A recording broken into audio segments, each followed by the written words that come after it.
Welcome to Station 4. At Station 4, you are starting to clean up your narrative to make sure that it is polished and ready for final publication. So the first thing you're going to want to do is make sure that it has a nice spiffy title. You really want to think about your title and make sure that it's mirroring the style of Sherman Alexie.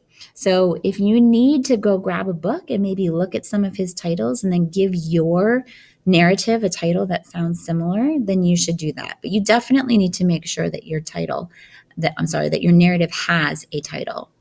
The other thing you are going to do here at this station is read over your narrative and make sure that you correct all of the grammar and punctuation and spelling.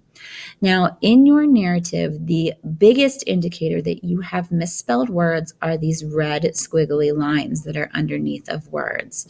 You definitely want to check those first. Those words absolutely need to be corrected. You have Google here giving you a little hint that something is wrong, and you need to make sure that it's fixed before you turn in your final draft.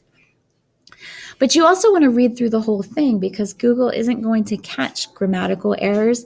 And sometimes you have a word that's spelled correctly but isn't used correctly. So maybe you have used a word that's almost spelled the same, but is completely the wrong word. So you want to make sure that you read your story carefully for spelling and punctuation. The best way for you to catch some of these errors is actually to read your story out loud.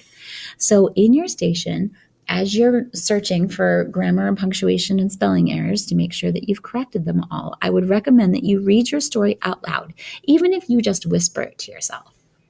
And you want to make sure that you correct all of those. So we have some examples. An example here. She went to the store and buyed. Oh, wait, that's wrong. It's not buyed. It's bought. So you're going to go in there and you're going to change it, right? What the heck is a pund? Nothing. 3 pounds of potatoes. Potatoes. Oh, that says it's misspelled correctly, but I don't actually know how to spell it. Okay, so remember, you can always also 2-finger click on your misspelled word and it will give you suggestions right up there. Oh, look, potatoes has an E in it. There we go. Now it's spelled. They was heavier than any potatoes she ever had before. Oh, that doesn't sound right. I wonder what's wrong. If you can't figure out what's wrong, you can either call me over or you can ask a neighbor. Hey, neighbor, can you read this sentence for me and tell me what's wrong? It was heavier than any potatoes she ever had before. Oh, right. This should be were, not was. She wanted to look strong. She wanted to look strong and brave. All right, that sounds okay. But I've got to remember, I can't just put a comma here. It's got to be a period, okay? Because this is 2 different sentences.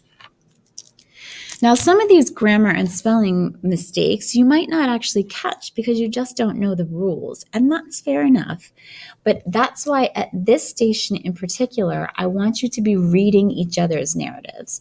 So if you've gone through your entire narrative and you think that it is squeaky clean, or you've gone through your entire narrative and you just don't understand why you scored so poorly on the rubric, ask your neighbors, ask your peers, ask the people who are sitting at this station with you to read over your story and help you find the errors so that you can fix them.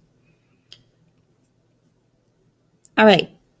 You should be all set now to go and revise your own text. Make sure that you are editing properly. I'm also going to say, as a last minute note, make sure that you are using Times New Roman 12-point font and that your story is double spaced. All right. Enjoy.